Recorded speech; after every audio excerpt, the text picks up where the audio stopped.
گلاب جامن وغیرہ میں، بوندی وغیرہ میں آپ جو کھانے والا رنگ ہے 2 روپے کا رنگ لے آئیے اور اس پانی میں ڈال دیجئے اور پانی رکھ دیجئے. اگر لال رنگ ڈالا ہے تو پانی کیسا ہو جائے گا؟ لال. گرین کلر ڈالا ہے تو پانی کیسا ہو جائے گا؟ گرین. یلو کلر ڈالا ہے تو پانی کیسا ہو جائے گا؟ یلو. پیلا. اب کیا آپ کے باپ بھی رنگ کو پانی سے الگ نہیں کر پائیں گے؟ کر کے دکھاؤ. کیوں؟ پانی میں جب رنگ پڑ گیا تو پانی نے فوراً رنگ کو اپنے اندر جذب کر لیا اور رنگ نے بھی پانی کو اپنے رنگ میں ڈھال لیا. دونوں طرف سے بات ہوئی نا. پانی میں رنگ ڈالا گیا، پانی نے فوراً رنگ کو اپنے اندر جذب کر لیا، لیکن رنگ نے بھی پانی کو اپنے رنگ میں ڈھال لیا. اب آپ رنگ کو الگ کرنا چاہو پانی سے تو رنگ پانی سے الگ نہیں ہو سکتا، اور پانی کو الگ کرنا چاہو رنگ سے تو پانی بھی الگ نہیں ہو سکتا. پھینک دو گے بیکار ہو سکتا ہے لیکن الگ نہیں ہو سکتا ہے. یہ تعلق ہونا چاہیے ہمارا اسلام کے ساتھ. یعنی اسلام ہمارے اندر ایسا گھسا ہوا ہو، ایسا جذب ہو جائے کہ اسلام ہمارے اندر ایسا جذب ہو کہ ہم اسلام کے مزاج میں ڈھل جائیں اور اسلام ہمیں اپنے اندر جذب کر لے. پھر ہم سے اسلام کو نکالا جائے تو نہ نکلے، اور اسلام کو ہم سے دور کیا جائے تو نہ ہو. جیسے سمیہ سے اسلام دور کروایا جا رہا ہے لیکن جان دے دی، لیکن سمیہ سے اسلام نہیں چھڑا. حضرت بلال سے اسلام چھڑایا جا رہا ہے لیکن بلال نے کہا جان دے دیں گے لیکن اسلام نہیں چھوڑیں گے. میرے پیارے ساتھیوں، اسلام کے ساتھ ہمارا تعلق رنگ اور پانی کی طرح ہونا چاہیے کہ ہم سے اسلام دور کیا جائے تو نہ ہو، اور اسلام سے ہم کو دور کیا جائے تو ہم کو دور نہ کیا جا سکے. یہ تعلق ہونا چاہیے ہمارا اسلام کے ساتھ. میرے پیارے بھائیوں، یہی ہمارا اسلام کے ساتھ یہی سلوک ہونا چاہیے. ہم اٹھیں تو سوچیں کہ اسلام کی مخالفت تو نہیں ہو رہی ہے، ہم بیٹھیں تو سوچیں کہ ہمارا بیٹھنا غیر اسلامی تو نہیں ہے، ہم چلیں تو سوچیں کہ ہمارا چلنا غیر اسلامی تو نہیں ہے، ہم شادی کریں تو سوچیں کہ ہمارا چلنا غیر اسلامی تو نہیں ہے، ہم کھائیں پیے یا جو محنت، جو بزنس، جو کاروبار کر رہے ہیں اس کے بارے میں سوچیں کہ کہیں غیر اسلامی تو نہیں ہے. جب تک ہم ایسا نہیں کریں گے ہم اسلام کے اندر پورے کے پورے داخل نہیں ہو سکتے ہیں. اسلام مکمل ایک مذہب ہے، کمپلیٹ، کیونکہ اسلام نے کوئی چیز باقی نہیں چھوڑی ہے. میں نے کہا نا، ان لوگوں کی زندگی کے صرف 4 سال کے حالات موجود ہیں بس. عیسیٰ علیہ السلام کے 3 سال کے حالات موجود ہیں. آج چلے جائیے عیسائیوں کے پاس اور پوچھئے کہ شادی کیسے ہونی چاہیے، عیسائی نہیں بتا پائیں گے. کیوں نہیں بتا پائیں گے؟ ان کو معلوم ہی نہیں ہے. کیوں؟ عیسیٰ علیہ السلام نے شادی ہی نہیں کی تھی. جب شادی نہیں کی تو ان کو شادی کے حالات معلوم نہیں، شادی کیسے ہونا چاہیے. یہ پوری بائبل پڑھ جاؤ، شادی صرف اتنا لکھا ہے کہ اپنی زندگی اگر پاکیزہ گزارنا چاہتے ہو تو شادی کر لو، بس اتنا لکھا ہے. اپنی زندگی پاکیزہ گزارنا چاہتے ہو تو شادی کر لو، لیکن شادی کیسے کرو، کس عمر میں کرو، لڑکی بڑی ہونی چاہیے یا چھوٹی ہونی چاہیے، پھر شادی کے بعد بیوی کے ساتھ کس طرح رہو، مہر کتنا ہونا چاہیے، یہ تمام چیزیں بائبل بتانے سے خاموش ہے. وید آپ پڑھیں تو ویدوں میں بھی لکھا ہے کہ رام چندر جی نے بھی شادی کی تھی، لہذا تم وواہ کر کے اپنے آپ کو سرکشت کر لو. لیکن شادی کیسے ہونا چاہیے یہ آپ کو نہ ویدوں میں ملے گا، نہ رامائن میں، نہ گیتا کے اندر. کہیں پر بھی آپ چلے جائیے پورا منظر آپ کو نہیں مل سکتا، کیونکہ کوئی دھرم کمپلیٹ نہیں ہے. اسلام سے پوچھئے، محمد رسول اللہ سے سوال کیجئے کہ شادی کیسے کرنا چاہیے، تو اللہ کے نبی صلی اللہ علیہ وسلم کی شریعت جواب دے گی جیسے محمد رسول اللہ نے 25 سال کی عمر میں اپنی سے 15 سال بڑی حضرت خدیجہ کو اپنے نکاح میں لائے. یہ نہیں دے گا کہ یہ ہم سے عمر میں بڑی ہے اور اس کا پہلا شوہر طلاق دے چکا ہے یا انتقال کر چکا ہے، یہ بیوہ ہے، کسی کی شوہر مر گیا، یہ اس کے بعد کی بچی ہوئی بیوی ہے، اور خدیجہ کے 2 بچے بھی ہیں، ہم شادی کر لیں گے تو اس کو بھی سنبھالنا پڑے گا. یہ سب نہیں سوچا. بلکہ آپ نے نکاح کر لیا. خدیجہ نے پیغام بھیجا تھا. اللہ کے نبی صلی اللہ علیہ وسلم نے اپنے چچا ابو طالب سے مشورہ کرنے کے بعد ایکسیپٹ کر لیا. شریعت جواب دے گی کہ بڑی عمر کی عورتوں سے نکاح کرنا کوئی برا نہیں ہے. پھر شریعت یہ بھی کہتی ہے, محمد رسول اللہ جواب دیں گے کہ میں نے عائشہ سے بھی نکاح کیا جو ہم سے عمر میں بہت چھوٹی ہیں, لہٰذا اگر کوئی چھوٹی عمر سے شادی کرنا چاہے تو چھوٹی عمر کی لڑکی سے بھی نکاح کیا جا سکتا ہے, اس میں کوئی برائی نہیں ہے. لیکن رہنا ویسے, اگر تمہاری بیوی عمر میں بڑی ہے تو ویسے رہو جیسے میں خدیجہ کے ساتھ رہا. اگر تمہاری بیوی عمر میں چھوٹی ہے تو ویسے رہو جیسے میں عائشہ کے ساتھ رہا. غور کیجئے, آپ کو ایک ایک چیز کا ثبوت ملتا چلا جائے گا, کوئی چیز باقی نہیں ہے. یہاں تک کہ سونے کے آداب تک لکھے, میاں اور بیوی کو کس طرح اپنی زندگی گزارنا چاہیے وہ تک ملے گا. یہاں تک کہ میاں اور بیوی کے جسمانی اور شاریرک سمبند کیسے ہونا چاہیے جناب محمد رسول اللہ نے اس کو بھی باقی نہیں چھوڑا, اور وہ بھی بتا دیا. کیونکہ اسلام ایک کمپلیٹ مذہب ہے. جیسے ماں اور باپ اپنے بچے کو انگلی پکڑ کے چلنا سکھاتے ہیں, ماں کے پیٹ سے بچہ پیشاب اور پائخانہ کرنے کو, صاف کرنے کا طریقہ سیکھ کے نہیں آتا, وہ اپنے ماں اور باپ سے سیکھتا ہے. اسی طریقے سے محمد رسول اللہ نے بھی ہمیں انگلی پکڑ کے چلنا سکھایا ہے, سب کچھ بتا دیا ہے کہ تمہیں ایسا کرنا ہے, ایسا کرنا ہے, ایسا کرنا ہے, ایسا کرنا ہے. یہ کمپلیٹ مذہب ہے, کمپلیٹ مذہب ہے اسلام. اسی لیے اس کو مذہب کہا گیا ہے. باقی اور دوسرے مذہب جو ہیں وہ مذہب نہیں ہیں, مذہب نہیں ہے, ازم ہے. ہندو ازم ہے, عیسائی ازم ہے, جین ازم ہے. ازم کا مطلب ہوتا ہے جس میں باؤنڈری نہ ہو, اور مذہب کا مطلب ہوتا ہے جس میں باؤنڈیشن ہو, جس میں باؤنڈیشن ہو. کچھ جانور حلال ہیں, کھا سکتے ہو, لیکن ہر جانور نہیں کھا سکتے ہو. چائے پی سکتے ہو, دودھ پی سکتے ہو, لیکن ہر پینے والی چیز نہیں پی سکتے ہو. شراب نہیں. اچھا مولانا شراب تو چھوڑو, بیڑی سگریٹ وہ بھی نہیں. ایک باؤنڈیشن ہے. مولانا اس پہ بول دیجئے, اس پہ بول دیں گے تو پھر کون بلائے گا, کیونکہ سارا معاملہ تو اسی پہ ٹکا ہوا ہے پورے اورنگ آباد کا. اب ٹکا ہے تو کوئی کیا کرے, لیکن اس کی وجہ سے کوئی حق بات بولنا چھوڑ دے, پھر فرق کیا رہ جائے گا, پھر بات کیا رہ جائے گی. میرے پیارے ساتھیوں, حق بات اگر آپ کے اور ہمارے خلاف جائے تو جانا چاہیے. مولانا کو باؤنڈیشن نہیں کرنا چاہیے, نہیں اس پہ نہیں بول سکتے, اس پہ بول سکتے, اس پہ نہیں. ہمیں اپنے آپ کو سدھارنا چاہیے. اسلام کو اپنی مرضی کے مطابق ہمیں اور آپ کو نہیں ڈھالنا ہے, بلکہ اسلام کے منشا کے مطابق ہمیں اور آپ کو چلنا چاہیے. یہ ہونا چاہیے اسلام, یہ ہونا چاہیے اسلام. تو میرے بھائیو, یہ مکمل ایک مذہب ہے اسلام, کمپلیٹ ایک مذہب ہے اسلام. اس کے اندر اٹھنا, بیٹھنا, لیٹنا, سونا, جاگنا, کھانا, پینا, شادی بیاہ, ہر چیز کا طریقہ آپ کو اس کے اندر ملے گا. شادی کا طریقہ کیا ہے ہمارے یہاں, کیا ہوتا ہے؟ لڑکے کی بارات جا رہی ہے, بارات 300 آدمی جا رہے ہیں صاحب, گاڑیاں 100 150 200 آدمی جا رہے ہیں. سنیے گا منشا کیا اسلام کا. جا رہے ہیں, بارات میں جا رہے ہیں. حاجی صاحب کے بیٹے کی بارات ہے. حاجی صاحب سمجھ رہے نا, سعودی عرب گئے تھے حج کر کے, بہت سی ٹوپی ووپی لا کے سب کو بانٹا تھا انہوں نے. سعودیہ سے رومال بھی لائے تھے, ڈلا ہے لال رنگ کا رومال. حاجی صاحب نے شادی کے دن اڑا ہے, بیٹے کی شادی ہے, داڑھی پہ ہاتھ پھر رہے ہیں, منہ میں پان چل رہا ہے. جرجیت صاحب پوچھ رہے ہیں, حاجی جی آج تو ماشاءاللہ جوان لگ رہے ہو, کیا بات ہے, چہرے پہ بڑی رونق ہے. بیٹے کی بارات جا رہی, میرے بیٹے کی بارات جا رہی. اچھا بارات کیا ہوتی ہے معلوم ہے؟ بارات, یہ بارات کا تصور کہاں سے آیا؟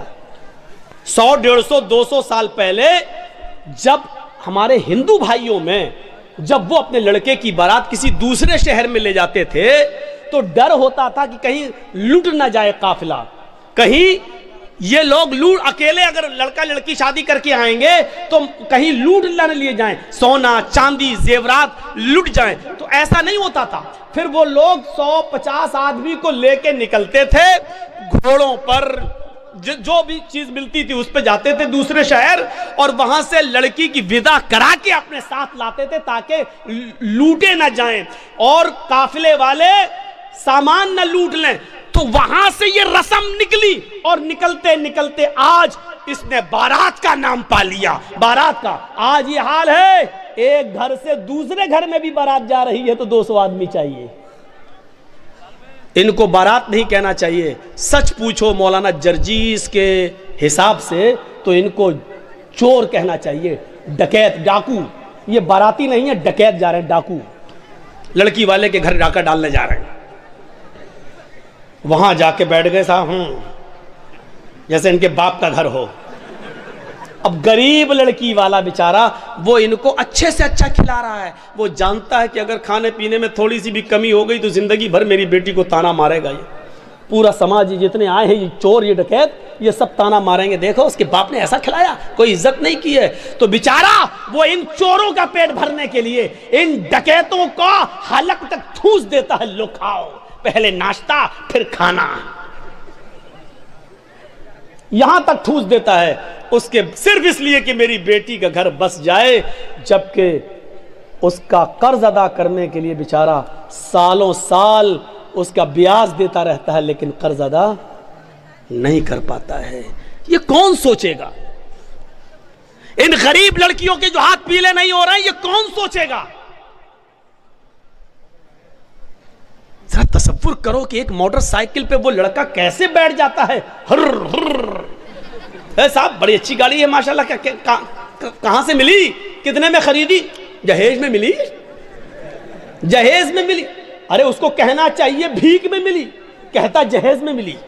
اس کو کہنا چاہیے میرے سسر نے مجھے انٹرنیشنل بھکاری سمجھ کے دی, وہ کہتا گفٹ میں دی. نام بدل گئے, دیکھ لیجئے آپ. جو چیز بھیک میں ملی اس کو کہہ رہا جہیز میں ملی, اس کو کہہ رہا جہیز میں ملی. جس کو کہنا چاہیے میرے سسر نے مجھے انٹرنیشنل بھکاری سمجھ کے دیا, بھیک میں دی, اس کو گفٹ کہہ رہا ہے, گفٹ. ارے نام بدل دینے سے حیثیت نہیں بدل دی جاتی ہے. شراب کا نام دوا رکھ دو تو شراب شرابی رہے گی, دوا نہیں ہو جائے گی. مولانا جرجیس کی شیروانی اتار کر کسی سور کو پہنا دو تو کیا وہ سور مولانا جرجیس بن جائے گا؟ لباس بدل دینے سے سور سور ہی رہے گا, گدھا گدھا ہی رہے گا, کتا کتا ہی رہے گا, بھیک بھیک ہی رہے گی. اس کا نام دہیج جہیز رکھ دینے سے معاف کرنا, بھیک کا نام نہیں بدل جائے گا. عورتوں نے ننگے پن کا نام فیشن رکھ دیا. کیا رکھ دیا؟ فیشن. اللہ کے رسول نے تو نہیں کہا وہ فیشن ہے. اللہ کے نبی نے تو کہا نساء کاسیات عاریات, ایک ایسا زمانہ آ جائے گا کہ تم عورتوں کو دیکھو گی کہ وہ کپڑے پہنے ہوں گی لیکن ننگی ہوں گی. اللہ کے نبی نے تو یہ کہا تھا کہ وہ کپڑے پہنے ہوں گی لیکن ننگی ہوں گی. کپڑا پہننے کے باوجود بھی کوئی ننگی ہوتا ہے؟ نہیں. لیکن نبی نے کہا کپڑے تو پہنیں گی لیکن ننگی ہوں گی. کپڑا پہنیں گی لیکن ہاتھ دکھیں گے, کپڑا پہنیں گی لیکن پیٹ دکھے گا, کپڑا پہنیں گی ان کے جسم کا اتارو چڑھاؤ دکھے گا. یعنی وہ ایسے تنگ کپڑے پہنیں گی کہ جس سے اگر کوئی ٹیلر کوئی درجی ان کو دیکھ لے تو ناپ لینے کی ضرورت نہ پڑے. وہ اپنی آنکھوں میں پورا کا پورا بسا لے کے اس کا سینہ اتنا, اتنی اس کی کمر اتنی, اس کی بلاؤز کا سائز اتنا, وہ صرف ایک نظر دیکھ کر اندازہ لگا لے کہ اس کی ساڑی کا ناپ کتنا, اس کی بلاؤز کا ناپ کتنا, اس کے پیٹ کا ناپ کتنا, اس کی کمر کا ناپ کتنا, اس کے سینے کا ناپ کتنا. ایسی عورتوں کو بتایا اللہ کے نبی نے کہ کپڑے تو پہنیں گی لیکن ننگی ہوں گی. نبی نے تو ان کو ننگا کہا ہے. اب ہمارے یہاں نام بدل گیا, یہ فیشن ہے, یہ فیشن ہے. لڑکیاں چپکے ہوئے کپڑے پہن کر مارکیٹ جا رہی ہیں, ان کی ران سے کپڑا چپکا ہے, ان کی پنڈلی سے کپڑا چپکا ہے. ہم کہہ رہے ہیں فیشن ہے یہ. میرے بھائیوں, تمہارے نام بدل دینے سے ان کا ننگا پن ختم نہیں ہو جائے گا. اللہ کی قسم تمہاری نظروں میں فیشن ہے لیکن محمد رسول اللہ کی نظر میں وہ لڑکی ننگی ہے, ننگی ہے, ننگی ہے, برہنہ ہے, برہنہ ہے, برہنہ ہے. نام بدل دینے سے حیثیت نہیں بدل جاتی ہے. بھیک کا نام دہیج رکھ دو, معاف کیجئے گا بھیک بھیک ہی رہے گی. دہیج ہو جانے سے یا جہیز ہو جانے سے میرے بھائیوں اس کی حیثیت نہیں بدل جائے گی. اور جہیز کس کو کہتے ہیں؟ دہیز تو ہندی لفظ ہے, اردو میں اس کو کہتے ہیں جہیز. اگر دیکھا جائے تو جہز یجہز و تجہیز اس سامان کو کہتے ہیں جو میت کے ساتھ جاتا ہے قبرستان تک. کہتے نہیں تجہیز و تکفین ہو گئی اس کی, عربی میں بولا جاتا ہے اردو میں کہ اس کی تجہیز, ایک فلاں آدمی مر گیا, انتقال ہو گیا ہے, اس کی تجہیز, اس کی تکفین 2 بجے ہوگی. اس کا مطلب کیا ہے؟ تجہیز سے بنا ہے جہیز. مرنے والے کے ساتھ جو سامان جاتا ہے, کفن افن وغیرہ, چارپائی وغیرہ, اس کو کہا جاتا ہے جہیز. آج وہ جہیز شادی کے بعد ہمیں ملتا ہے. ذرا اندازہ لگائیے گا کہ کتنا برا لفظ ہے جو مرنے کے بعد میت کے ساتھ جاتا ہے, وہ ہم شادی کے موقع پر لیتے ہیں جہیز کے نام پر. اتنا سننے کے باوجود بھی وہ پاگل ہی ہوگا جو کل شادی کرے اور پھر جہیز لے لے. یہ سننے کے بعد بھی. اب غور کریں آپ, شادی ہمارے یہاں کیسی ہو رہی ہے. پہلے باراتی پہنچ گئے, اب چلو چور اور ڈکیت کہہ دیا کافی ہے, اب باراتی کہہ دے رہا ہوں, بار بار برا نہ لگے. پہنچ گئے, ہو گیا سب. لیکن اللہ کے رسول کے زمانے میں شادی کیسی ہوتی تھی؟ وہ سارے واقعات آپ کے سامنے ہیں, سنے ہوں گے. ایک عورت اللہ کے نبی کے پاس آئی اور کہنے لگی کہ اللہ کے رسول, میں آپ سے شادی کرنا چاہتی ہوں, انی احب لک, میں اپنے آپ کو ہبہ کر رہی ہوں. تو اللہ کے نبی صلی اللہ علیہ وسلم نے کیا فرمایا؟ اب مجھے ضرورت نہیں ہے. وہاں ایک صحابی بیٹھے ہوئے تھے, فوراً کہنے لگے اللہ کے رسول اگر آپ کو ضرورت نہیں ہے تو میرے ساتھ کروا دیجئے اس کی شادی. کوئی بری بات نہیں کہی انہوں نے, میرے ساتھ کروا دیجئے. اللہ کے نبی نے کہا تم کرو گے؟ کہا مجھے ضرورت ہے بیوی کی. اس عورت سے پوچھا کہ تم اس کے ساتھ کرو گی؟ اس نے کہا آپ کے لیے آئی تھی, اگر آپ نہیں کر سکتے تو اس کے ساتھ کر دیجئے, مجھے تو گھر بسانا ہے. تو اللہ کے رسول نے اس آدمی سے, اس صحابی سے پوچھا کیا دو گے اس کو مہر میں؟ یہ نہیں پوچھا لڑکی سے تیرا باپ ہے, تیرا بھائی ہے, کیا دے گا اس صحابی کو, یہ نہیں پوچھا, بلکہ کیا پوچھا اس صحابی سے, کیا دو گے اس کو مہر میں؟ کہتا مہر میں کیا دو گے؟ کچھ نہیں ہے میرے پاس. بخاری کی حدیث کے الفاظ ہے ما عندی شیء, میرے پاس کچھ نہیں ہے, کچھ نہیں ہے اور شادی کا سپنا. آئے ہائے ہائے, اسلام دیکھیے, اسلام کچھ نہیں ہے اور شادی کا سپنا, کچھ نہیں ہے اور شادی کرنا چاہتا ہے. اللہ کے نبی نے فرمایا نہ ایسا مت کہو, کچھ نہیں ہے, گھر جاؤ شاید کچھ سامان مل جائے, لے کر آؤ, وہی اس کو مہر دے دیں گے. ہاں ٹھیک ہے میں جا رہا ہوں. گھر گیا, اپنی ماں سے, باپ سے, بھائی سے, بہن سے, سب سے پوچھ ڈالا کچھ ہے؟ پتہ چلا کچھ نہیں ہے. آیا کہ اللہ کے رسول گھر میں کوئی چیز نہیں ملی. آپ نے کہا دیکھو تم شادی کرنے جا رہے ہو, بیوی کو کچھ تو مہر دینا پڑے گا نا. پتہ چلا مہر نقد ہونا چاہیے, کچھ تو ملے گا. کہنے لگے کچھ نہیں ملا. اللہ کے نبی نے کہا دوبارہ جاؤ. کہا جب کچھ ہے ہی نہیں تو پھر دوبارہ جا کے کیا 50 بار بھی جاؤں گا تو کچھ نہیں ملے گا. کہا دوبارہ جاؤ, التمس خاتما من الحدید, لوہے کی انگوٹھی مل جائے تو وہی لے آؤ, سونے کی نہیں, چاندی کی نہیں, لوہے کی انگوٹھی جو آج 5-5, 6-6, 10-10 روپے میں ہمیں سڑکوں پر مل جائے گی. اگر لوہے کی انگوٹھی ہی مل جائے تو وہی لے آؤ, وہی دے دو اپنی بیوی کو, ہونے والی بیوی کو. وہ کہتا لوہے کی انگوٹھی, چلو جاتا ہوں پوچھتا ہوں, معمولی چیزیں ہوگی گھر میں رکھی ہوگی. وہ دوبارہ گھر گیا. وہ صحابی تھوڑی دیر کے بعد گھر سے واپس آتے اور کہتے ما وجدت خاتما من الحدید, اے اللہ کے رسول گھر میں بہت کچھ ڈھونڈا, بہت تلاش کیا, لیکن مجھے لوہے کی انگوٹھی بھی نہیں ملی. مایوس ہو گئے. اللہ کے رسول بھی بیٹھے کہ اس کے پاس لوہے کی انگوٹھی بھی نہیں ہے, اب یہ کیسے کیا ہوگا. اب وہ جانے لگا. اللہ کے نبی نے کہا کہاں جا رہے ہو؟ کیا کروں گا بیٹھ کے, جب نکاح ہی نہیں ہو سکتا ہے, لوہے کی انگوٹھی بھی نہیں ہے, کچھ نہیں ہے گھر میں, جا رہا ہوں کھیتی باڑی کروں گا, کچھ محنت کروں گا, مزدوری کروں گا, ماں بوڑھی ہے اس کی ذمہ داری ہے میرے اوپر, باپ بوڑھے ہیں ان کو کھلاتا ہوں پلاتا ہوں, جا رہا ہوں کام دھندا کروں گا کچھ. اللہ کے نبی نے کہا ادھر آؤ. بیٹھایا اپنے پاس, پوچھا تمہارے پاس کچھ نہیں ہے؟ کہا کہہ تو دیا نہیں ہے. لوہے کی انگوٹھی بھی نہیں ہے؟ کہا نہیں ہے. کہا اچھا سوچو, ایک بار اور سوچو, کچھ ہے؟ دماغ داؤ. کہاں ہے. کہا کیا ہے؟ عندی ازار, ایک لنگی ہے, تہبند ہے, ایک تہبند ہے, لاؤ لاؤ لاؤ لاؤ, اس کو دے دو, چلو وہی دے دو. کیا کہتا ہے معلوم ہے؟ وہی دے دو. جب وہ دے دوں گا تو میں کیا پہنوں گا؟ جب سوتا ہوں تو وہی تو پہنتا ہوں گھر پہ. جب اس کو دے دوں گا تو میرے پاس کیا رہے گا؟ تو اللہ کے نبی نے کہا پھر کیوں کہہ رہے ہو کہ کچھ ہے؟ کہا آپ نے پوچھا تو میں نے کہہ دیا وہی ہے، اس کو میں پہن کے سوتا ہوں. تو پھر اس کو وہ بھی نہیں دے سکتے ہو؟ تو اس نے کہا پورا نہیں دے سکتا ہوں، 2 ٹکڑے کر دیتا ہوں، آدھا دے دوں گا اس کو. اب اللہ کے رسول کی مسکراہٹ نکل گئی، ہنسی آ گئی. آدھا دو گے بیچاری، آدھا کا کیا کرے گی وہ؟ آدھا کس کام کا؟ اور جب پھاڑ دو گے تو آدھا تم کیا کرو گے؟ تمہارے کس کام کا؟ کسی کام کا ہو یا نہ ہو، کم سے کم کھیت میں بچھا تو لیں گے، بیٹھ تو جائیں گے. باندھنے کے لائق نہیں رہے گا تو کیا ہوا؟ کم سے کم زمین پر بچھا کے بیٹھ تو سکتے ہیں.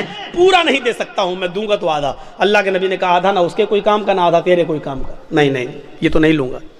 اچھا یہ بتاؤ قرآن کتنا یاد ہے؟ اوہ نوجوانوں سنو، ویڈیو بنانے والوں سنو، اپنے اپنے کیمروں میں قید کرنے والوں سنو.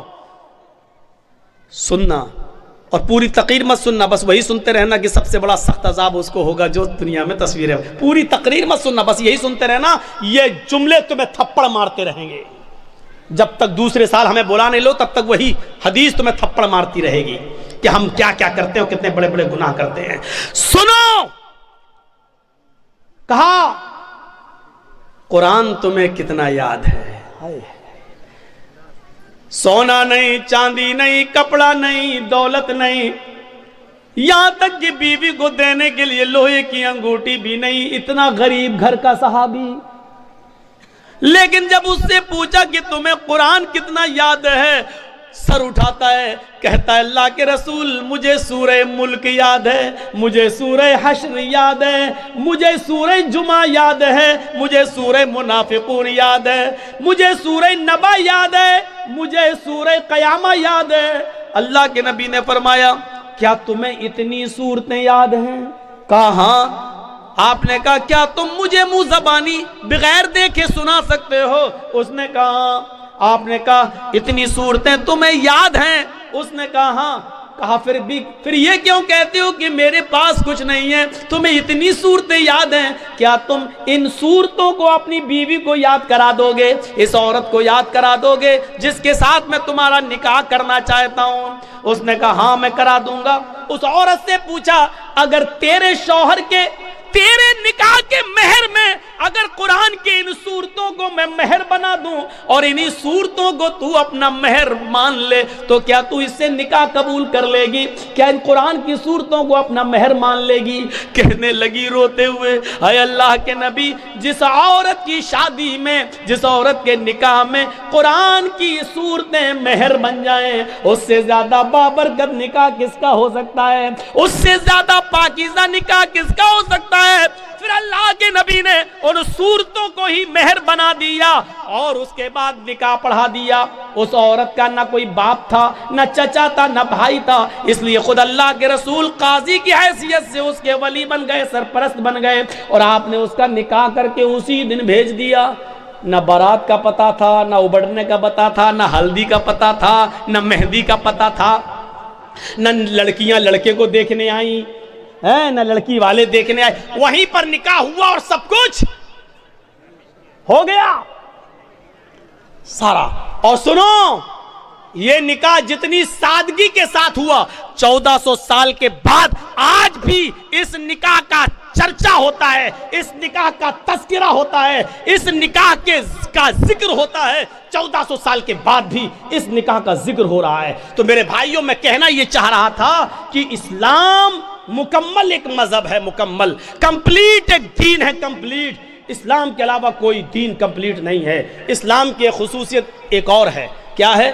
یہ دین معتدل ہے. معتدل کس کو کہتے ہیں؟ آئیے ذرا سن لیجئے. دین معتدل، اعتدال، جس کے اندر میاں نہ روی ہو، جس کے اندر نہ بہت زیادتی ہو نہ بہت کمی ہو. اعتدال، یہ صرف اسلام کی خصوصیت ہے. کیا ہوا؟ کچھ ہوا ہے؟ بارش ہو رہا ہے تو تھوڑا دیر بیٹھیے، جب تیز ہوگی تو سب سے پہلے تو ہم ہی بھاگیں گے. جب تک ہم بیٹھیں تب تک آپ بیٹھے رہیے. سنیے، اچھا پنڈال ہے، بارڈر پروف پنڈال ہے، آپ لوگ ڈریے نہیں. صحابہ کرام نے اسلام کے لیے اپنی جانیں لٹا دیں، آپ تھوڑی سی بارش برداشت نہیں کر سکتے ہیں؟ بیٹھیے، آج آپ کے ایمان کا امتحان لینا ہے. آج آپ کے ایمان کا امتحان لینا ہے. جو یوگی اور مودی کا پرستار ہے وہ جائے، جو محمد رسول اللہ کا پرستار ہے وہ بیٹھے، جو ایمان جس کے دل میں ہے وہ بیٹھے. جس کو ان سیاسی لیڈروں سے محبت ہے وہ جائے، جس کو ایمان سے پیار نہ ہو وہ جائے، جس کو محمد رسول اللہ کی شریعت سے پیار ہے وہ یہاں بیٹھے، وہ یہاں سنے. میرے بھائیو، اسلام ایسے ہی نہیں ملا ہے، ایسے ہی نہیں ملا ہے. صحابہ کی قربانیوں کے بعد، ان کی گردنیں کٹنے کے بعد، ان کی شہادتوں کے بعد یہ اسلام ہم تک آیا ہے. سمیہ رضی اللہ تعالیٰ عنہ نے اپنی شرمگاہ میں نیزہ داخل کروایا تھا، لیکن اللہ اللہ کہتی رہی تھی. اس کے دونوں پیر باندھ دیے گئے تھے، چیر دی گئی، جسم سے دو ٹکڑے کر دیے گئے، لیکن اسلام کو نہیں چھوڑا. آؤ، تم سمیہ جیسی صحابیات کے ایمان پہ بھروسہ کرتے ہو تو بیٹھو. ان کی طرح ایمان اگر تمہارے دلوں میں موجود ہے تو بیٹھو، اور دیکھتا ہوں کہ کون ہے جو بارش کے چند قطروں سے ڈر کے بھاگتا ہے، اور کون ہے جو اپنے ایمان کی مضبوطی کا ثبوت پیش کرتا ہے. میرے پیارے ساتھیوں، آپ کو بیٹھنا ہوگا، اور جس کو جانا ہو جائے. جس کے جیب میں نوٹوں کی گڈی ہو اور بارش کے قطروں سے اس کے بھیگ جانے کا ڈر ہو وہ جائے یہاں سے. مولوی جرجیز کو ایسے جوانوں کی ضرورت نہیں ہے، ایسے جوانوں کی ضرورت نہیں ہے. جرجیز کا راہ بڑا مشکل ہے، جرجیز کا راستہ بڑا کٹھن ہے. ہمارے راستے پر وہ چلے جو کانٹوں پہ چلنا جانتا ہو، ہمارے راستوں پہ وہ چلے جو آگ کے انگاروں پر جس کو ڈر ہو کہ ہمارے پیروں میں پھلک پڑ جائیں گے وہ جائے. اور جس کو امید ہے کہ ہم آگ کے انگاروں پہ چل جائیں گے قرآن و حدیث کی آواز سن کر، جس کو ایمان کے لیے آگ کے انگاروں پہ چلنا گوارا ہو وہ یہاں بیٹھے. اب دیکھتا ہوں کہ کس کے ایمان میں کتنی طاقت ہے اور کس کا ایمان کتنا کمزور ہے. میں نے دونوں چیزیں بتا دی ہیں آپ کے سامنے. اسلام ایک دین معتدل ہے، میاں نہ روی، برابری، اس کے اندر نہ زیادتی ہے نہ کمی ہے. سنیے، اسلام کی پہلی بنیاد 5 چیزوں پر جو رکھی گئی ہے، اس کی پہلی بنیاد کیا ہے؟ کلمہ طیبہ، لا الہ الا اللہ محمد رسول اللہ. یہ کلمہ پڑھنا ضروری ہے، لیکن کسی کو زبردستی پڑھوا کر اس کو مسلمان کرنا اسلام کے اندر حرام ہے. اس کے بعد اسلام کی دوسری بنیاد آتی ہے نماز. نماز فرض ہے، بہت ضروری ہے، لیکن اپنا کام دھندا چھوڑ کے 24 گھنٹے سجدوں پہ سجدے ٹھونکے رہنا، یہ اسلام نے اس کو جائز قرار نہیں دیا ہے. جمعہ کی نماز فرض ہے ہر مسلمان مرد پر، عاقل اور بالغ پر، لیکن جمعہ کی نماز کے لیے صبح آ جاؤ اور شام تک مسجد میں رہ کر سجدوں پہ سجدے کرتے رہو، یہ نہیں سکھایا. بلکہ کہا فَإِذَا قُضِيَتِ الصَّلَاةُ فَانتَشِرُوا فِي الْأَرْضِ. جب نماز جمعہ ہو جائے تو آپ مسجد خالی کر دو اور رکشہ چلاؤ، لکڑیاں اکٹھی کرو، جنگلوں سے لا کر بازار میں بیچو، محنت کرو، مزدوری کرو، کھیتی کرو، باڑی کرو، اور اپنی بیوی اور بچوں کا پیٹ پالو، ان کے لیے محنت اور مزدوری کرو. اسلام نے یہ شکشا دی ہے. نماز فرض ہے، لیکن 24 گھنٹے سجدہ کرنا اسلام کے اندر جائز نہیں ہے. زکوٰۃ غریبوں کی بہت بڑی ہمدردی ہے. آپ کے پاس ایک لمٹ ہے، ہندو دھرم میں بھی زکوٰۃ ہے لیکن لمٹ نہیں ہے. یہ اسلام لمٹ متعین کرتا ہے. کتنا سونا ہونا چاہیے تب کتنی زکوٰۃ ہوگی، چاندی کتنی ہونی چاہیے تب اس پر زکوٰۃ ہوگی. سونا اور چاندی نہیں ہے لیکن پیسہ ہے، کتنا پیسہ ہوگی اس پہ زکوٰۃ ہوگی. آپ کے پاس مچھلیوں کی تالاب ہے تو کتنی مچھلیاں ہونی چاہیے جس پر آپ کے پاس زکوٰۃ ہوگی. آپ کے پاس بکریاں کتنی ہیں کہ جس پر کیا آپ کے اوپر زکوٰۃ فرض ہے. آپ کھیتی باڑی کرتے ہیں، کتنا دھان ہونا چاہیے کہ آپ کے اوپر زکوٰۃ ہے، کتنا گیہوں ہونا چاہیے کہ اس پر آپ زکوٰۃ دیں گے. بارش کے پانی سے کھیتی پیدا ہوئی ہے تو اس پر کتنی زکوٰۃ ہے. بارش نہیں ہوئی ہے، آپ نے پیسہ دے کر پانی خرید کر کھیتوں میں دیا ہے تو اس کے پانی سے جو پیداوار ہوئی اس پر کتنی زکوٰۃ ہے. اسلام نے ایک ایک چیز کو کمپلیٹ کر دیا اور بتا دیا ہے. موقع نہیں ہے کہ ان ساری چیزوں کو آپ کے سامنے رکھا جائے، آپ کے سامنے رکھا جائے.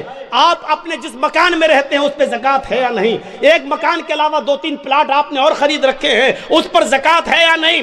اگر وہ مکان پلاٹ آپ کے ہیں تو اس پر زکوٰۃ ہے یا نہیں؟ اگر اس کو بیچنے کے لیے رکھے ہیں آپ اس کو بیچیں گے, بزنس کر رہے ہیں, اس کو بیچ کر پھر دوسرا خریدیں گے, تو بیچنے کی نیت سے جو آپ نے زمین اور پلاٹ خریدے ہیں تو اس پر زکوٰۃ ہے یا نہیں ہے؟ تو کتنی ہے؟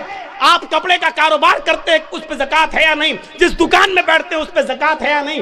دکان پہ جو مال رکھا ہے اس پہ زکوٰۃ ہے یا نہیں؟ یہ تمام چیزیں اسلام نے بتا دی ہیں. اس لیے کہتے ہیں کہ اسلام ایک مکمل مذہب ہے جو کسی دوسرے دھرم کے اندر آپ کو نہیں ملے گا. اتنا لکھا غریبوں کو دو, کتنا دو؟ کچھ نہیں. کروڑوں والا 1 روپیہ دے کے بھی نکل جا, ہو گیا. لیکن اسلام میں اگر 1 لاکھ روپیہ تمہارے پاس ہے تو 2500 دینا پڑے گا. 2500 اگر 2400 دو گے اور 100 روک لیا تب بھی آپ گناہگار ہیں. یاد رکھیے گا, 1 لاکھ ہے, 2500 آپ پر زکوٰۃ بن رہی ہے. اگر آپ نے 2499 روپے دے دیے اور 1 روپیہ روک لیا تو آپ گناہگار ہیں. اسلامی حکومت ہوگی تو آپ سے جنگ کی جائے گی, آپ سے قتال کیا جائے گا, آپ سے لڑا جائے گا. اگر آپ 1 روپیہ دینے سے منع کریں گے تو آپ کے خلاف جہاد کیا جائے گا. میرے بھائیوں سوچو, یہ اسلامی رولز ہیں. یہ بڑے بیٹھے بڑے بڑے چودھری اور سرمایہ دار, بڑی بڑی بلڈنگوں کے مالک, آج جن کے پاس کروڑوں کی ملکیتیں ہیں, حساب لو تم زکوٰۃ دیتے ہو یا نہیں دیتے ہو اپنے مال کی پوری پوری. اسلامی حکومت ہوتی تو زبردستی لے لیا جاتا, نہیں ہے. وہ کہے گا بے حق آج تو مولویوں کو سب سے زیادہ سننا پڑتی ہے, آ گئے صبح صبح میرے پاس لینے, بیٹھو 10 بجے اٹھیں گے, صاحب سو رہے ہیں. اللہ کا شکر ادا کرو کہ ان مولویوں نے تمہارے لیے بہت آسانی پیدا کر دی, ورنہ ذمہ داری تمہاری تھی مدرسوں میں پیسہ پہنچانے کی. یہ تمہارے گھر آ کر تمہیں عذاب الہی سے بچا رہے ہیں, تمہارے گھر آ کر. اور تم ان مولویوں کے بارے میں کہتے ہو کہ جاؤ صبح آنا, جاؤ 10 بجے آنا, ابھی ہم سو رہے ہیں. یہ زمین کہیں پھٹ نہ جائے, اور اے امیر آدمی, اے چودھری, کہیں تو اس زمین کے اندر دھس نہ جائے, دھس نہ جائے. مولویوں کی 2 سال کرونا رہا, کبھی آپ نے سوچا علماء کا کیا ہوا بیچاروں کا؟ جو مدرسے بند ہوئے ان کا بارے میں سوچا کبھی آپ؟ ایک مولانا صاحب مسجد میں دعا کر رہے ہیں, وہ ویڈیو بڑا وائرل ہو رہا ہے. 26 سال تک انہوں نے کسی مسجد میں امامت کی, 26 سال کے بعد ان کی تنخواہ کتنی ہوئی؟ 12,000. 12,000. اب وہ مسجد میں جمعہ پڑھانے کے بعد, جمعہ ختم کرنے سے پہلے دعا کر رہے ہیں, اللہ جب 26 سال میں نے اس مسجد میں جمعہ پڑھایا ہے, اس مسجد میں نماز پڑھائی ہے, آج میری تنخواہ 12,000 ہے. جتنی میری تنخواہ ہے اتنی تنخواہ, اتنا ہی کاروبار, اتنی ہی دولت کا مالک مسجد کے سیکریٹری کو بنا دے, مدرسے کے سیکریٹری کو بنا دے, مسجد کے متولی کو بنا دے. سب چپ. اس نے کہا آمین بولو, آمین بولو. کوئی آمین ہی نہیں بول رہا. کہا کیوں, کیا ہوا؟ تمہیں یہ دعا بری لگ رہی ہے تو کم سے کم مولویوں کے بارے میں بھی تو سوچو. 12 سال سے اس کی تنخواہ 3,000 4,000 سے آیا, 12 سال 26 سال میں اس کی تنخواہ 12,000. یہ قوم کا حال ہے جو اپنے امام کی قدر نہ کر سکے, جو اپنے امام کی تنخواہ نہ بڑھا سکے, جو اپنے امام کو کھاتا اور پیتا ہوا نہ دے سکے, وہ اسلام کے لیے کیا قربانی دے گا؟ کون کرے گا ان کی دیکھ ریکھ؟ میں نے کہا نا, 4 لاکھ مدرسے, 50 لاکھ علماء, نتیجہ 2% مسلمان. نماز فرض ہے, دن بھر مصلی بچھا کر نماز پڑھنے کی اجازت نہیں. زکوٰۃ فرض ہے, لیکن اسلام نے یہ بھی نہیں کہا کہ تمہارے پاس جو کچھ سب غریبوں میں دے دو اور خود فقیر بن جاؤ. یہ بھی جائز نہیں ہے. دیکھ رہے ہیں آپ, اور جو ایسا کرتا ہے وہ بیوقوف اور پاگل ہے. اسلام نے جتنا بتایا اتنا دو, اس کے بعد جو اور دے سکتے ہو وہ تمہارا صدقہ و خیرات ہوگا. زکوٰۃ جتنی بنتی ہے اتنی تو دو کم سے کم, لیکن پورا کا پورا سب کچھ لٹا دینا اور اپنے آپ کو کنگال کر دینا, اسلام نے یہ نہیں سکھایا. آخری چیز ہے اسلام کی حج, بہت بڑی نعمت ہے. حج فرض ہے. اگر آپ کے پاس اس وقت حج کی استطاعت ہو گئی ہے, لیکن 2 سال کے بعد آپ کی بیٹی کی شادی ہے اور آپ حج کا فارم نہیں بھر رہے تو آپ گناہگار ہیں.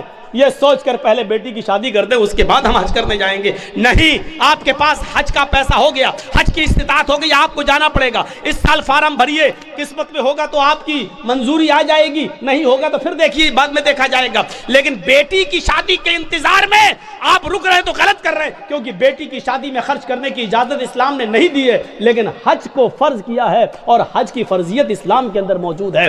اور اگر کوئی امیر آدمی جو ابھی تک حج کی استطاعت رکھتا ہے, 3-4 لاکھ روپے خرچ کر کے حج کرنے جا سکتا ہے لیکن نہیں جا رہا ہے, اگر اسی حال میں اس کی موت ہو گئی تو مات علی المجوسیہ، تو وہ مجوسیت کی موت مرے گا۔ یہ اللہ کے نبی نے فرمایا کہ وہ اسلام پر نہیں، مجوسیت کی آگ کا پجاری ہو کر مرے گا، اس کا انتقال اسلام کے اوپر نہیں ہوگا۔ مات علی المجوسیہ، وہ مجوسیت پر مرے گا۔ ایک حدیث کے اندر آتا ہے مات علی غیر الفطرہ، وہ اسلام کے خلاف غیر اسلام پر مرے گا، یعنی اس کا انتقال اسلام کے اوپر نہیں ہوگا۔ ہم نے معمولی چیز سمجھ لیا ہے، لیکن اسلام کے اندر حج فرض ہے، وہاں تک جانا ضروری ہے، لیکن یہ بھی نہیں کہا کہ آپ کے پاس وہاں تک جانے کی طاقت نہیں ہے تو اپنی دکان بیچ دو، دکان کا سارا مال بیچ دو، آپ اپنا مکان بیچ دو اور حج کرنے جاؤ، یہ بھی نہیں کہا ہے۔ اسلام معتدل ہے، اسلام اعتدال چاہتا ہے، بیچ کا راستہ چاہتا ہے۔ اگر تمہارے پاس طاقت ہے وہاں تک جانے کی تو جاؤ، زکوٰۃ اگر تم پہ فرض ہو رہی ہے تو دو، رمضان کے روزے تم رکھو، لیکن یہ بھی نہیں کہا کہ مسلسل اور پے در پہ رکھتے چلے جاؤ، ہمیشہ رکھو کبھی نہ چھوڑو، یہ بھی نہیں کہا ہے۔ اگر ایسا کرتے ہو تب بھی گناہ گار ہو۔ تو یہ اسلام معتدل ہے، اعتدال اس کے اندر ہے، میان روی اور بیچ کا راستہ ہے۔ اسلام دین السہل ہے، یہ آسانی چاہتا ہے۔ میں جانتا ہوں کہ نماز فرض ہے، کسی بھی حال میں معاف نہیں ہے، لیکن مولانا جرجیس کو کرسی سے باندھ دیا گیا ہے، کچھ گنڈے ہم سے جے شری رام کے نعرے لگوا رہے ہیں، مار رہے ہیں۔ اسی وقت اذان کی آواز آتی ہے اللہ اکبر اللہ اکبر، جرجیس صاحب نماز اس وقت بھی معاف نہیں۔ دیکھ رہے ہیں آپ، جرجیس صاحب کہہ رہے ہیں ظالموں مار لینا مجھے، لیکن نماز کا وقت ہو گیا، کم سے کم مجھے نماز پڑھ لینے دو۔ یہ کہنا پڑے گا جرجیس صاحب کو۔ چھوڑ دیتے ہیں تو ٹھیک ہے، لیکن ہاتھ پیر بندے ہیں، نہیں چھوڑ رہے ہیں۔ ایک بار کہیے ظالموں چھوڑ دو مجھے تاکہ میں وضو بنا لوں، انہوں نے کہا نہیں، تمہارے ہاتھ پیر نہیں کھولے جائیں گے، تب بھی نماز فرض ہے۔ اگر وضو بنانے کی اجازت نہیں دی جا رہی ہے تو دل میں نیت کر لو وضو کی۔ سن رہے ہیں؟ مار پڑ رہی ہے، دشمن سامنے کھڑا ہے، نوجوانوں تمہارے اوپر تو یہ کچھ بھی نہیں ہو رہا ہے، اور پھر بھی تم سوتے رہتے ہو، بنے ہو محمد اسلم، محمد اکرم، محمد اظہر، محمد فلاں۔ اوہ سنو، مار لگ رہی ہے، ڈنڈوں پہ ڈنڈے برسائے جا رہے ہیں، تھوڑی دیر بعد ہماری روح نکل جائے گی، کیونکہ لنچنگ کرنے والوں نے ہمیں چھوڑا نہیں ہے، مار مار کے ماری ڈالا ہے۔ ان کو نشہ ہے کسی طاقت کا، ان کو نشہ ہے کسی کے پاور میں ہونے کا، ان کو معلوم ہے کہ ہم کچھ بھی کر لیں، ہماری کتنی ویڈیو بن جائے، ہمارے اوپر جس کا ہاتھ ہے وہ کچھ نہیں ہوگا، نہ پولیس ہماری FIR کرے گی، اور کرے گی بھی تو سرکار ہمارے مقدمے واپس لے لے گی۔ ان کو معلوم ہے یہ سب کچھ، اس نشے نے ان کو مجبور کر دیا، لیکن نماز اس حال میں بھی پڑھنا پڑے گی۔ آسانی کیا ہے؟ نماز فرض ہے، یہ سختی ہے، لیکن آسانی کیا ہے؟ اگر وہ تمہیں وضو نہیں بنانے دے رہے ہیں تو تم دل میں نیت کر لو وضو کی۔ اگر وہ تمہیں کھول نہیں رہے ہیں، قبلے کی طرف تمہارا چہرہ نہیں کرنے دے رہے ہیں، تو دل میں نیت کر لو، اگر میرا چہرہ کھلا ہوتا تو میں قبلے کی طرف کر لیتا۔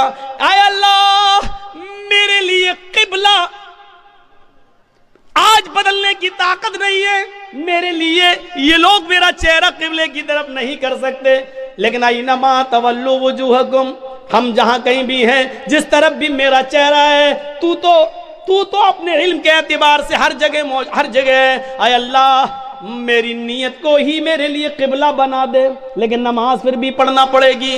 اللہ اکبر کہنے کے لیے ہاتھ نہیں اٹھ رہے ہیں، ہاتھ پیر باندھ دیے گئے ہیں، تو زبان سے ہی کہہ دو اللہ اکبر۔ ہاتھ نہیں باندھ پا رہے ہو تو مت باندھو۔ اب اگر تمہیں ہاتھ باندھ کر دعائیں نہیں پڑھنے کا موقع مل رہا ہے تو ایسے ہی پڑھتے رہو زبان سے، الحمدللہ رب العالمین الرحمن الرحیم مالک یوم الدین۔ نماز اس حال میں بھی تمہیں پڑھنا پڑے گی۔ آسانی یہ ہے کہ جس کنڈیشن میں ہو اسی کنڈیشن میں پڑھ لو، لیکن معاف نہیں ہے۔ سہولت بھی دیکھو، وضو کے لیے وضو نہیں بنانے دیا جا رہا ہے تو دل میں نیت کر لو، ہو گیا. یہ ہے آسانی. اسلام دین السہل ہے. اتنی آسانی دنیا کے کسی مذہب کے اندر نہیں ہے. سفر میں رمضان کا روزہ نہیں رکھ سکتے ہو, سفر میں ہے, جا رہے ہو, چھوڑ دو, کوئی مذائقہ نہیں. وَإِن كُنتُمْ فِي سَفَرٍ, اگر تم سفر میں ہو تو تم اس روزے کو چھوڑ دو. جب سفر پورا ہو جائے, بعد میں جتنے روزے تمہارے چھوٹے ہیں وہ رمضان کے بعد انہیں پورے کر لو. میرے بھائی, یہ قرآن اس بات کی اجازت دیتا ہے, شریعت اس بات کی اجازت دیتی ہے. اور آج تمہیں ایک آسانی دین کے اندر سہولت کا ایک منظر دکھاؤں کہ ایک صحابی اللہ کے نبی کے پاس آئے اور آ کر کہنے لگے, اے اللہ کے نبی میں تو برباد ہو گیا. اللہ کے نبی نے کہا کیا ہوا؟ کہ میں بتا نہیں سکتا ہوں. کہ بتا نہیں سکتا تو راستہ کیسے نکلے گا تیرے لیے؟ کہ اللہ کے نبی شرم آتی ہے, کیسے بتاؤں؟ کہا ان اللہ لا یستحی من الحق, اللہ تعالیٰ حق بات سے نہیں شرماتا. اس نے کہا اللہ کے رسول, روزے کی حالت میں بیوی سے ہم بستری کر لی. رمضان کا روزہ تھا, روزہ فرض روزہ میں رکھا ہوا تھا, اور روزے کی حالت میں بیوی سے ہم بستری کر لی. اللہ کے نبی نے کہا اوف, تو چلیے ہو گئی غلطی, کوئی بات نہیں, کفارہ ادا کر دو. کفارہ مطلب پراشچت, کفارہ ادا کر دو, اس کا دنڈ ہے, اسلام نے بتایا ہے, وہ پورا کر لو. کہنے لگا نہیں معلوم کیا ہے. اللہ کے نبی نے کہا ایک غلام آزاد کر دو. ایک غلام, اس زمانے میں آدمی عورتیں بیچے جاتے تھے, خریدے جاتے تھے. اللہ کے نبی نے کہا ایک غلام آزاد کر دو. کہتا غلام کہاں؟ کہ اللہ کے رسول مجھے تو خود دوسرے کی زندگی ہو گئی, غلامی کرتے کرتے دوسرے کی غلامی کرتے کرتے پوری زندگی ہو گئی ہماری. میں کیسے غلام خرید کے آزاد کر دوں؟ نہیں کر پاؤں گا. اللہ کے نبی صلی اللہ علیہ وسلم نے فرمایا اچھا تو غلام آزاد نہیں کر سکتا؟ کہ نہیں, تو دوسرا آپشن بھی ہے. کہ کیا ہے؟ کہ تم 60 روزے رکھو, شہرین متتابعین, مسلسل, کنٹینیو, ریگولر. کتنے روزے رکھو؟ 60. اس نے کہا 60؟ کہ یہ بھی نہیں ہو پائے گا. وہ بھی کنٹینیو سمجھ رہے ہیں نا.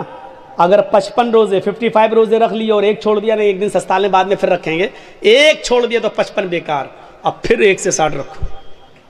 اگر بخار آ گیا, بیمار ہو گئے, کوئی بات ہو, وہ ایک الگ بات ہے, وہ ایک مجبوری ہے. لیکن سوچو جو لوگ روزے کی حالت میں, جن کی نئی شادی ہوتی ہے, اس لیے ان سے کہا کہ زیادہ روزے کی حالت میں تھوڑا دور ہی رہو. روزے کی حالت میں بیوی سے کیوں کہا؟ کیونکہ نئی شادی ہوئی ہے, تھوڑا قریب آؤ گے, دل بہک گیا, کہیں ایسا نہ ہو کہ روزہ ہی خراب کر بیٹھو.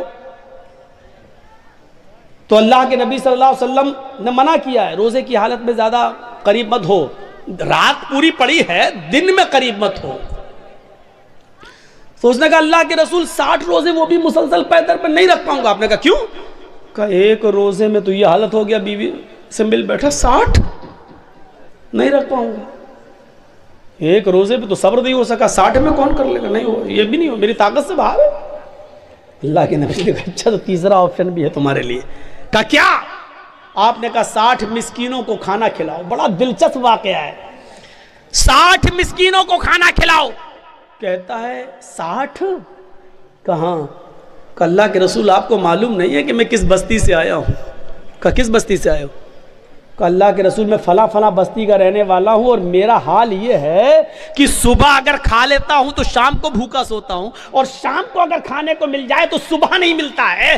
ایک ٹائم نصیب ہے, ایک ٹائم نہیں. اور آپ ہم سے کہہ رہے ہیں 60 مسکینوں کو کھانا کھلاؤ. ارے ہمیں تو 2 ٹائم کھانا نصیب نہیں ہو رہا, 60 کو کہاں سے کھلاؤں گا؟ اللہ کے نبی نے کہا یہی 3 راستے تھے, چلو ایک اور راستہ نکالتا ہوں تمہارے لیے. نماز کا وقت ہوا, نماز پڑھنے صحابہ آئے.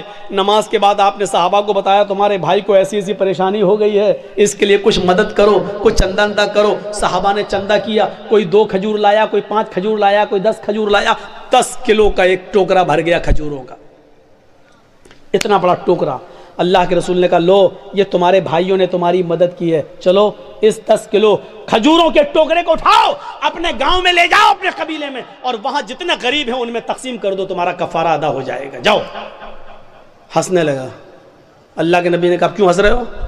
کہ اللہ کے رسول آپ نے کہا اپنے گاؤں میں لے جاؤ اور غریبوں میں بانٹ دو. کہاں؟ کہا اللہ کی قسم مجھ سے زیادہ غریب میرے پورے گاؤں میں کوئی ہے ہی نہیں. کیا بولا؟ اللہ کی قسم، اللہ سے، اللہ کی قسم پورے گاؤں میں مجھ سے زیادہ غریب میرے پورے گاؤں میں کوئی نہیں ہے. یہ سن کر اللہ کے نبی بھی ہنس دیے، صحابہ بھی ہنس پڑے. اللہ کے نبی نے کہا اچھا جاؤ تم ہی کھا لو اور اپنے بچوں کو کھلا دو، جاؤ کفارہ ادا ہو جائے گا. گناہ بھی کر بیٹھا، وہ جس کو کہتے ہیں ہم بستری بیوی سے ہم بستری بھی کر بیٹھا، بڑا گناہ کر بیٹھا. غلام آزاد کرنے کی بھی طاقت نہیں رہی، 60 روزے بھی نہیں رکھ سکتا، مسکینوں کو کھانا بھی نہیں کھلا سکتا. اب لوگوں سے چندہ بھی ہوا تو چندے کو بھی بانٹنا نہیں چاہ رہا. کہہ رہا اللہ کے رسول کس کو تھا؟ غریبوں میں بانٹنے کا حکم ہے نا، غریبوں میں کیسے بانٹوں؟ مجھ سے زیادہ تو کوئی غریب ہے ہی نہیں میرے پورے گاؤں میں. تو اللہ کے رسول نے کہا جب تجھ سے زیادہ کوئی نہیں ہے تو یہ تیرے ہی لیے جائز ہو گیا، تیرے بچوں کے لیے جائز ہو گیا. جا کھا لے اور تیرا گناہ بھی معاف، تیرا وہ کفارہ بھی ادا ہو جائے گا. ذرا تصور کرو کہ اس سے زیادہ سہولت اور اس سے زیادہ آسانی ہمیں اور آپ کو کہاں ملے گی. یہ اسلام ہے، اسلام یہ دین و سہل ہے، دین و سہل. اس لیے میرے بھائیوں اس پر عمل کریے.